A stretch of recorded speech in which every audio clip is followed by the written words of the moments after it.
E aí, galera, beleza?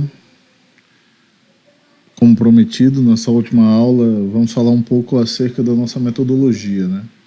Como o próprio nome diz, a gente vai desvendar um pouco da nossa metodologia. Claro que nós não vamos levar em consideração tudo aquilo que nós passamos para alguns alunos e que vai estar disponível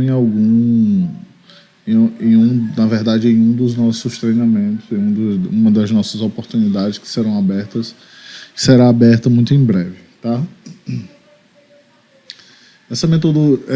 Com relação a essa metodologia, a gente fala um pouco sobre procedimentos de campo, sobre o pré-levantamento, sobre tudo aquilo que a gente faz durante esse levantamento antes da modelagem ou do levantamento em si, e aí a gente está abrindo, claro, para diversos tipos de mapeamento. Tanto no mapeamento da aerofotogrametria para a topografia especificamente, e aí suas subdivisões de referenciamento de imóvel rural, planialtimétrica, planimétrica, altimétrica. A gente está falando também de topografia cadastral, de atualização de bancada, de plano de fogo. Estamos falando em cortes e aterros, em contenção de taludes, e as modelagens que estão associadas a algumas áreas, como a geologia, como eu já falei um pouco sobre a parte de talude, mineração, etc., mas também a modelagem dentro da área de construção civil, né, de estruturas, mapeamento de danos estruturais em alguns prédios, tanto em construção quanto já construídos, atualização disso, entre diversos outros tipos de utilizações. O foco aqui é a gente falar da metodologia, e para isso, para esses tantos tipos de mapeamento, indo desde de estradas até mapeamentos na área do meio ambiente, isso tudo a gente está falando de uma metodologia só. E essa metodologia ela pode ser utilizada para diversos outros fins, né? Claro. Aqui a gente vai discutir especificamente os porquês, comos e quando, né? Dentro dessa área maior, que é a metodologia para mapeamentos e para modelagens, e claro, a gente pode parar e discutir um pouco em algumas áreas, mas especificamente a gente quer tratar da metodologia em si, tá bom?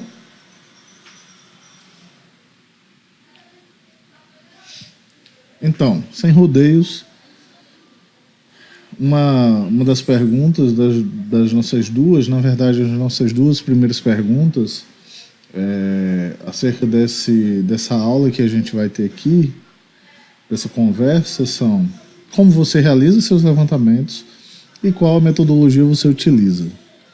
Se a sua resposta for nenhuma, se a sua resposta for como a maioria das pessoas, levanta o equipamento e deixa ele fazer o levantamento, isso é muito preocupante. Por quê? Eu vou esclarecer, eu já venho falando isso em alguns webinários, em algumas masterclass. Eu vou esclarecer o que é levantar o equipamento e deixar ele fazer sozinho, tá? Você que acabou de se formar, você que já é formado há algum tempo, você empresa, você que tem CNPJ, que tem um conhecimento técnico, que compra um equipamento, que compra um drone, compra um RPA, com o intuito de entrar nessa área, mas você simplesmente compra e não se especializa e não tenta ver as metodologias, pelo menos publicadas acerca da sua área, ou você que não tem nenhum conhecimento acerca de aerofotogrametria e simplesmente entra no mercado de peito aberto, isso é realmente muito preocupante. Por quê? Existem alguns fatores, existem dois erros que são mais comuns que a gente vem falando já há algum tempo, que é o efeito rolling shutter e o efeito formado pelo arrastamento de imagens. Isso é extremamente importante ressaltar, lembrar que esses erros gerados de maneira muito comum, mas de maneira muito primária, podem, de início ou um pouco lá na frente, acabar com a sua carreira dentro da aerofotogrametria, né? Porque você simplesmente realiza seus levantamentos sem prestar atenção em fatores que são comuns, que são teoricamente básicos, mas que têm uma influência enorme no mapeamento e na entrega dos produtos, dos resultados que você vai gerar para o seu cliente. Outra coisa, qual metodologia você utiliza? Se é nenhuma, se a sua metodologia não visa uma sobreposição X, uma inclinação de câmera Y, uma velocidade específica em Z, um mapeamento duplo, um mapeamento simples, enfim, existem diversas formas de mapear e existem muitas pessoas que simplesmente realizam esses mapeamentos da seguinte forma: comprei meu equipamento, Joãozinho ali, que já falou que eu baixasse o Drone Deploy e que eu fizesse o grid assim assado. Gente, olha, isso é muito perigoso. Isso é muito perigoso porque você está realizando mapeamento a partir de um modelo, entre aspas, que uma pessoa te dá, sem uma referência real de uma metodologia e sem a possibilidade de você desenvolver a sua.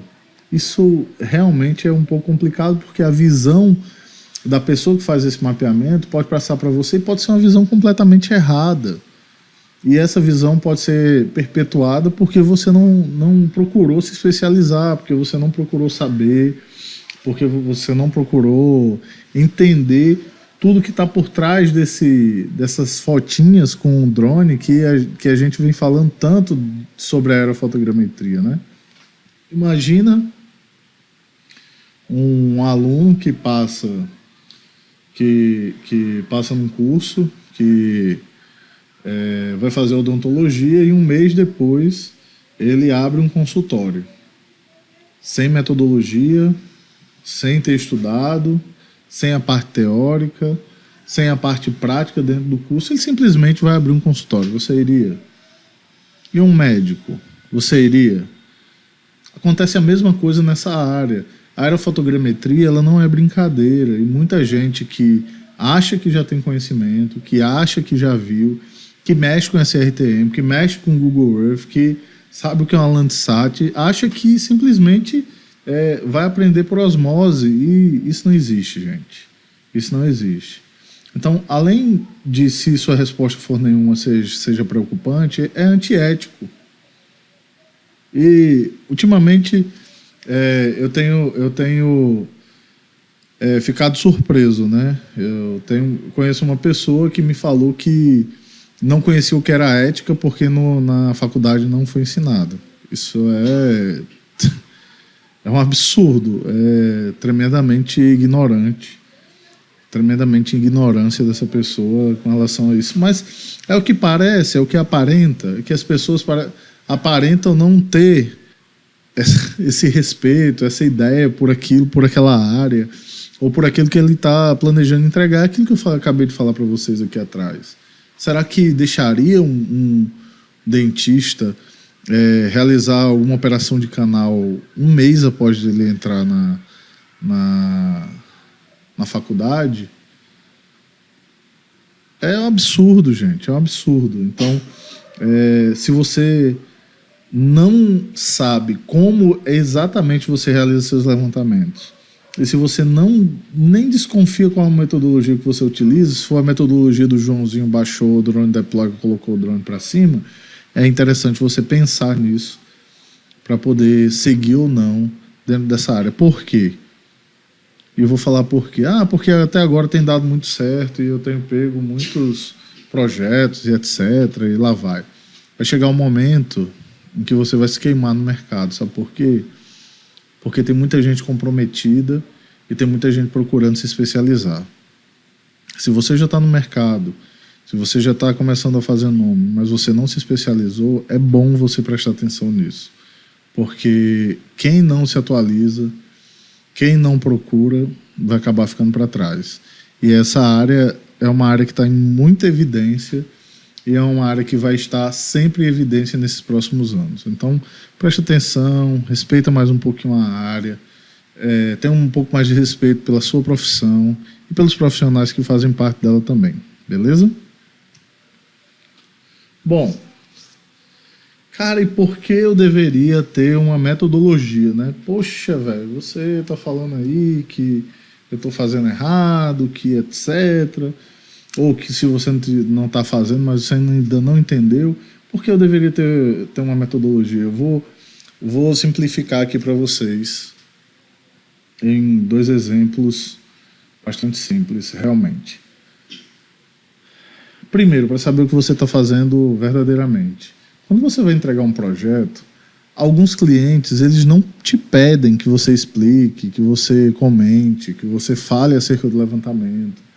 Mas algumas empresas, alguns clientes, algumas universidades, algumas consultorias, eles te pedem para que você explique aquilo que você está fazendo exatamente. Você já parou para pensar em como explicar sobreposição, em como explicar match, em como explicar os efeitos, em como explicar alguns buracos, em como explicar duplicidade de informação, em como explicar como, por exemplo, com o ângulo de cambagem que a gente tem, o drone ele consegue entrar nessa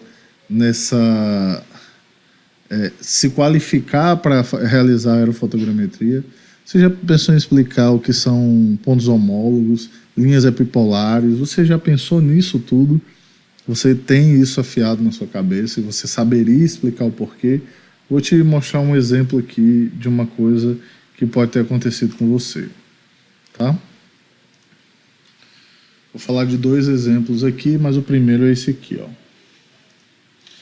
Imagine que você vai fazer a topografia de um terreno mais ou menos assim.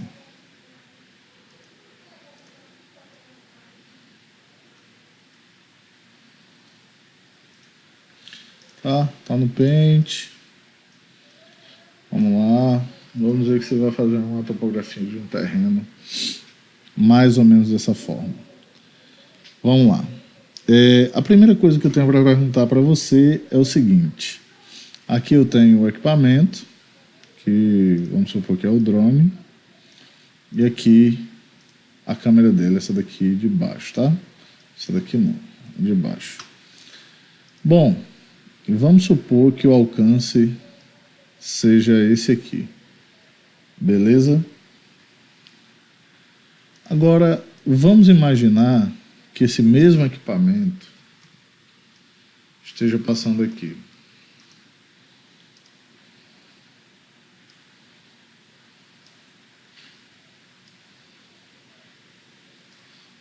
Vocês conseguem mensurar a diferença de dados que são adquiridos e a sobreposição aqui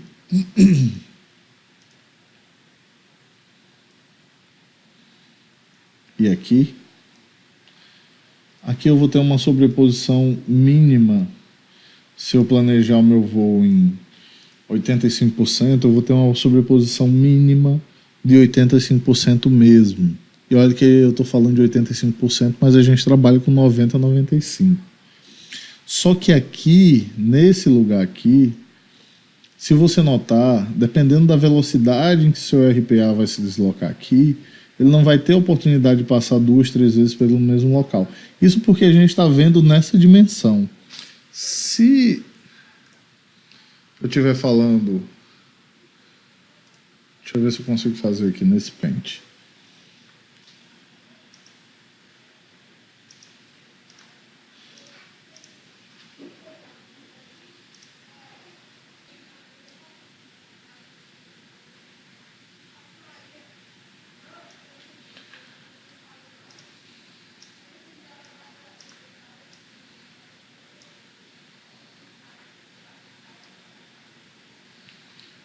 foi um exemplo de voo nessa direção aqui, ó.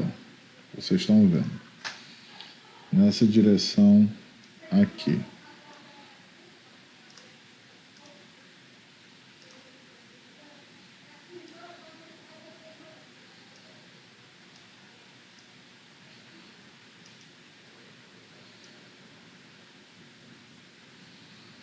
Mas a gente tem diversas direções dentro desse nível de mapeamento, e uma delas é essa direção aqui, tá? Eu sei que não vai ficar bem para vocês aqui, naturalmente, né? Não vai ficar bem, não vai dar para destacar. Mas nesse caso específico aqui,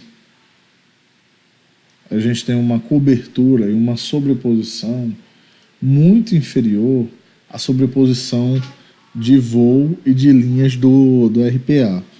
O que acontece? Quando a gente voa no Nadir, algumas informações naturalmente, algumas informações topográficas, elas não são adquiridas ou elas são perdidas. No caso de uma aquisição onde você não tem um planejamento, onde você não tem uma metodologia, onde você não tem um pré-campo, onde você não tem nenhuma informação e você vai lá simplesmente para levantar o seu equipamento para mostrar que você sabe fazer, cara, eu tenho certeza que você não sabe o que está fazendo. Eu tenho certeza que você não sabe o porquê está fazendo. E até aqui, isso não é demérito nenhum, na verdade. Porque pode ser que você não saiba disso. Pode ser que você nem tinha imaginado que existia uma metodologia ou que existiam metodologias para esse tipo de levantamento, mas existe, né? No vídeo anterior a gente mostrou em campo como nós fazemos isso em campo. Tem muita gente que acha que é perda de tempo, mas nós classificamos como tempo otimizado de mapeamento e de entrega de trabalho, tá? Então, prestem atenção. Isso aqui eu estou falando de topografia. E aí, muitas vezes, no processamento dessas imagens, a gente acaba perdendo informações ou ficam os famosos buracos no processamento, porque ou os pontos são homogêneos, ou tem uma homogeneidade muito grande nesse dado que está sendo mapeado, além de uma velocidade acima da que deve ser utilizada, além de uma sobreposição que não está sendo respeitada. Ou está acontecendo isso, né, para a topografia, ou está acontecendo isso para a parte de meio ambiente. E aí a gente tem outra situação. Outra altitude, existem altitudes médias, existe um teto para voos em áreas muito homogêneas. Por quê? Porque na utilização disso, o algoritmo ele não consegue selecionar pontos homólogos porque é tudo muito parecido. Então existe um padrão de voo? Existe. E esse padrão de voo é linkado a uma metodologia específica para esse tipo de levantamento ou aquele tipo de levantamento? Sim, claro que sim. Tá? Então prestem atenção, se você já faz isso, parabéns. Se você já planeja, show de bola. Se você ainda não planeja, ainda está em tempo. Porque, como eu falei, o mercado está necessitando muito desse tipo de profissional e ainda existe muito pouco. Tem gente que a gente conhece que fez nosso treinamento que um mês depois já tinha feito 3, 4, 6 consultorias, colocando o que a gente está falando em prática e continua, né? Então, ainda está em tempo sim de você colocar em prática algumas coisas que a gente vai falar aqui, falou no vídeo anterior também, tá bom? Bom, em segundo lugar, que tipo de mapeamento realizar? Eu falei um pouquinho lá atrás.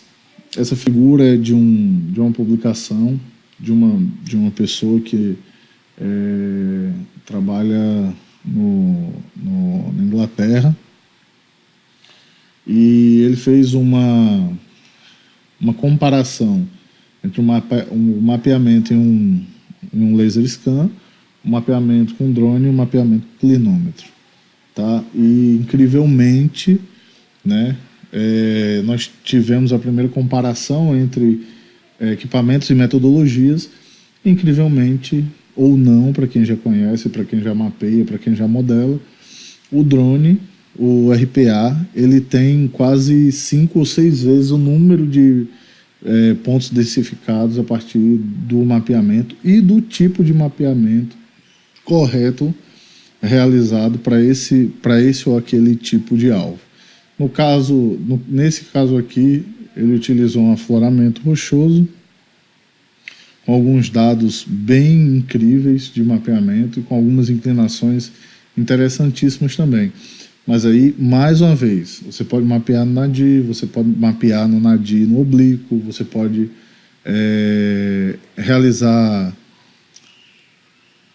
o processamento de ambos e depois juntar, enfim, existem tantas possibilidades de mapeamentos duplos, de mapeamentos fechando mais de 200% em relação à área específica a ser mapeada, enfim, existem possibilidades mil. Vou dar um exemplo para vocês, tá? Só um exemplo para finalizar. Quando nós vamos para campo, por exemplo, que nós vamos realizar um mapeamento ou uma modelagem específica, independente da área, o que nós fazemos? Nós fazemos um levantamento com altura máxima, limite, para aquele levantamento que nós já sabemos qual é. E depois disso, o que nós fazemos? Nós processamos e vemos que tipo de metodologia nós vamos utilizar para aquele mapeamento específico. E uma coisa que é interessante está em nós sabermos se a inclinação, se a estrutura ou as estruturas, se a profundidade, a leitura do campo do visível, ela está associada a uma direção preferencial, a norte, a sul, a leste, a oeste, sudoeste, noroeste e por aí vai, ou se indifere para o mapeamento. Se for uma área gigantesca, normalmente indifere, mas se for uma modelagem, e aí, mais uma vez, modelagem ela pode ir desde o meio ambiente até, claro, a modelagem de estruturas dentro da área de geologia e na mineração, principalmente em bancadas, né? E aí, esses tipos de mapeamentos também tem que ser levado em consideração o trend preferencial das estruturas que se tem naquele local. E aí, dentro disso também entra a parte de meio ambiente e a parte de edificações, a parte de engenharia civil. Isso é muito interessante, porque muita gente não leva em consideração isso e acaba perdendo muito dado também. Então, fica ligado. Eu estou falando aqui para vocês numa aulinha muito legal, a gente preparou com muito carinho isso aqui e pode passar desapercebido, mas preste atenção, porque isso vai fazer com certeza toda a diferença nos seus próximos mapeamentos. Exemplos de mapeamentos que nós temos. Por exemplo, esse aqui, onde eu estou passando o mouse agora, foi um lugar onde nós mapeamos e tem esse tipo de estrutura aqui, preferencial, mas existem alguns lugares que começam a ceder, colapsar, e esses lugares aqui, principalmente, são lugares muito difíceis de mapear. E isso foi num voo não manual, tá? Foi no voo automático. A gente não usa voo manual para entrega de dados, não, tá bom? Essa daqui também foi um voo manual, são outras estruturas específicas, então foi outro tipo de mapeamento. Isso aqui é um afloramento gigantesco também, outro tipo de mapeamento. Esse aqui foi uma mineração, aqui mostrando de maneira bem simples como mapear em zonas muito homogêneas. Eu já falei para vocês um pouco aqui atrás sobre essa parte de meio ambiente e as coisas que se podem realizar em outros vídeos. Vocês têm essas informações, tá bom? Bom, como existem erros, são erros associados ao levantamento, né? Descalibrações, como vocês podem ver aqui, 1, 2, 3, 4 e outras coisas aqui que a gente colocou, e outros pontos aqui que a gente colocou. Existem erros inerentes a existem descalibrações e erros inerentes a esse levantamento. O mais comum deles, velocidade, sobreposição, tipo de mapeamento, simples ou duplo, principalmente quando é duplo. Se você não sabe o que é um mapeamento duplo, volta um pouquinho nos vídeos que a gente tem, que eu explico isso aqui para vocês lá, tá? E como resolver esse tipo de problema no campo antes de trazer isso para o escritório e ter vários problemas com certeza associados a isso aí, tá? Então, existem erros sim, a partir da metodologia que vocês aprendem. Entretanto, esses erros são mais levados à sua experiência e aquilo que vocês vão mapear, e por isso que dentro dos nossos treinamentos nós temos uma mentoria, a mentoria em grupo e a mentoria de pessoas de maneira particular, né? Vamos dizer assim, pessoas que têm problemas como esses e outros, que podem estar associados mesmo com a metodologia, com o modo certo de fazer as coisas, com a melhor maneira de se fazer, que sem falsa modéstia, essa é a nossa maneira, a melhor maneira de se realizar esse tipo de mapeamento, principalmente para modelagens, mas não nosso mapeamento para aerofotogrametria simples também, a parte mais convencional também é extremamente eficaz, mas mesmo com uma boa metodologia existem erros, e por isso que a gente auxilia com esses anos de vivências, com toda a parte de observação, e a intenção é transformar os profissionais em analistas, em pessoas que sabem aquilo que eles estão fazendo, e pessoas seguras para o mercado. Pessoas seguras no mercado acabam sendo pessoas que valorizam o trabalho delas e que cobram justo e que fazem as coisas da maneira correta, certo? Os acertos também são associados a essas metodologias. Nesse caso aqui, é um grande mapeamento nosso, em que a gente conseguiu informações subaquáticas com 2 metros de profundidade aqui. Não são informações que são extremamente necessárias, mas nós conseguimos, e como nós conseguimos modelar até onde o drone consegue ver, no campo do visível, com a metodologia correta, com uma boa câmera, e a gente está falando de um Phantom 4 Pro, e com um bom processamento, com a maneira certa de processar também, a gente consegue algumas coisas que são bem maravilhosas. Eu vou mostrar para vocês aqui no final algumas coisas, tá? Bom, gente, e aí a gente chega no quando. O quando ele está associado a tamanhos, escalas e propósitos que são diversos. Eu já falei um pouco de propósitos um pouco ali atrás, não vou ser repetitivo para vocês, mas mais uma vez, isso vai variar realmente daquilo que você deseja amostrar, e a partir do levantamento que você vai fazer, você vai mostrar aquilo que o seu cliente lhe contratou para fazer, certo? Isso é básico, é elementar, né, o que eu estou falando, mas aí, mais uma vez, por exemplo, em estradas, a gente tem algumas pessoas que estão um pouco receiosas com a entrada da aerofotogrametria para estradas, mas por voo a gente está conseguindo no mínimo 6,4 hectares de área coberta com a precisão menor que 1 centímetro, tá? Com a acurácia posicional. Com a resolução espacial a gente consegue menor que 1 centímetro também, tá? Então,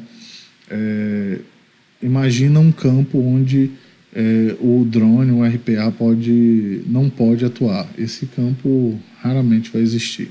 Na verdade, existem campos que estão crescendo bastante. Um deles por exemplo, levantar e processar dados magnéticos para geofísicos. Isso está entrando no mercado agora com muita força. A gente tem pessoas que nos mandaram oportunidades que a gente ainda não repassou porque a gente não tem geofísica no nosso portfólio de alunos, mas passou para alguns conhecidos, sim, para que eles pudessem distribuir. Mas é um campo, o RPA, o drone, as aplicações são campos, existem campos e estão crescendo cada vez mais, existem aplicações ainda não descobertas e nós ainda estamos no início disso. Para você que quer se destacar, para você que quer ganhar um bom dinheiro, isso vai variar e vai variar da sua região, mas a gente tem um aluno agora, 17 anos, do Pará, que está dominando tudo nas minerações que existem lá. 17 anos, ainda nem entrou na faculdade, ele está fazendo e está acontecendo porque ele saiu do lugar, porque ele teve propósito, colocou propósito para a vida dele, porque ele teve ação, ele não esperou as coisas acontecerem e ele saiu realmente da inércia do mimimi para dizer eu vou fazer da maneira correta, tá? Como é que se faz? Tem muita gente que diz que só engenheiro cartógrafo pode fazer algumas coisas. Tem outros que dizem que outros engenheiros, que geólogos e etc. Mas se fosse assim, mais uma vez, mineração só tinha dono engenheiro de minas ou geólogo, né? A gente tem alguns exemplos que são exemplos para pessoas que dizem ter compromisso com suas profissões, mas que será que tem? Tá? Você tem que observar se realmente você quer mudar, se você quer ganhar muito mais dinheiro, se você quer alavancar sua carreira. E se você quiser alavancar sua carreira, nós somos com certeza a sua escolha. E a escolha certa, além de tanta experiência, a gente está no mercado há muito tempo e hoje nosso propósito não é ganhar dinheiro, nosso propósito é ajudar pessoas, é transformar a vida das pessoas, e é isso que a gente está tentando através da inserção dessas pessoas nesse mercado, da abertura de visão para essas pessoas e do desenvolvimento profissional e pessoal das mesmas, tá? Bom, mais uma vez, quer saber mais, fica ligado em nossas redes sociais, em nosso site. Nos próximos dias, na verdade, na segunda-feira, nós abriremos uma oportunidade de crescimento e transformação profissional e pessoal que pode ser o seu, que pode alavancar sua carreira, que pode transformar a sua vida e que pode gerar resultados realmente fantásticos, tá bom? Agradeço a todos e até a nossa próxima aula. Tchau, tchau.